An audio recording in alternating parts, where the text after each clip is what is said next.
বাইরে বের হতে পারে কি না। কালুয়া অনেক চেষ্টা করলো, কিন্তু চেষ্টা করে সে বিফলে গেল। সে তখন ভাবলো ওই ছাগলটা, একটি ছাগল জলের খোঁজে এপার ওপার ঘুরতে ঘুরতে হঠাৎ একটি কুয়ো দেখতে পেল। সে জলের জন্য সেই কুয়োয় লাফ মেরে পড়ে গেল। তেমনি একটি নেংড়ে বাঘ। অনেক কাল আগে এই জঙ্গলে কালুয়া নামে একটি নেংড়ে থাকতো। সে জল তেষ্টায় ক্লান্ত জলের খোঁজে এপারে সেপারে ঘুরে বেড়াতো, আর জল না পাওয়াতে তার অবস্থা খুব খারাপ হয়ে গিয়েছিল। কে জানে বাবু, আর কতদিন আমাকে এভাবে ঘুরতে হবে?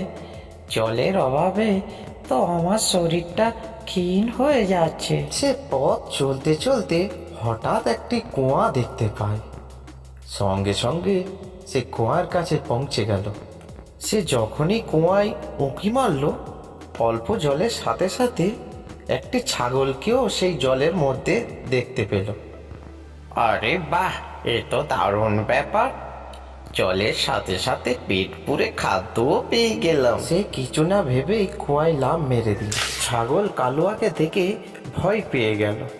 সে ভাবলো তাকে হয়তো কালুয়া মেরে খেয়ে ফেলবে। কালুয়া কোনো চিন্তা না করে সে জল পান করতে লাগলো, আর পেট ভরে সে জল খেয়ে নিল। কালুয়া জল খেয়ে খুব খুশি হলো।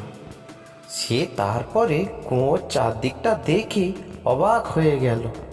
সে ভাবলো, আরে, আমি তো ভেবে দেখিনি এই কুয়োর ভিতর থেকে আমি বাইরে যাব কেমন করে।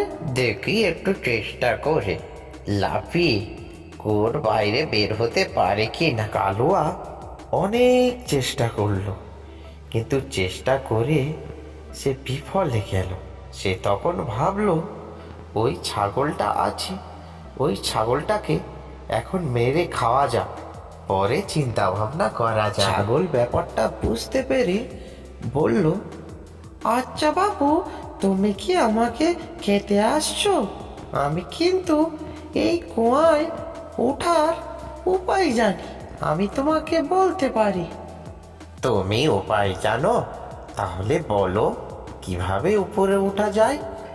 তুমি চাইলে আমাকে উপরে তুলে খেতে পারো, কোনো ব্যাপার না, কিন্তু আগে উপরে ওঠা যাক।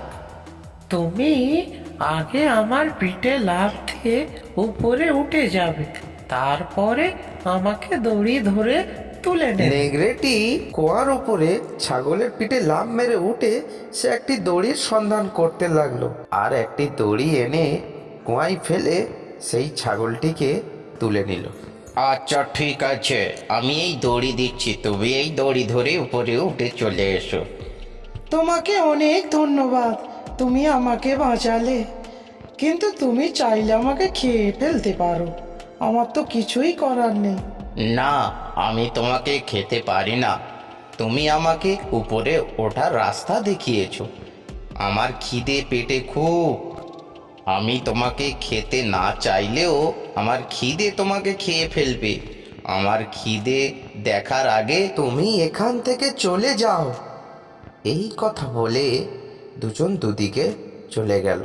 বন্ধুরা, কোনো জিনিস মাথা গরম করে করতে নেই, ঠান্ডা মাথায় চিন্তা করে সমাধান করতে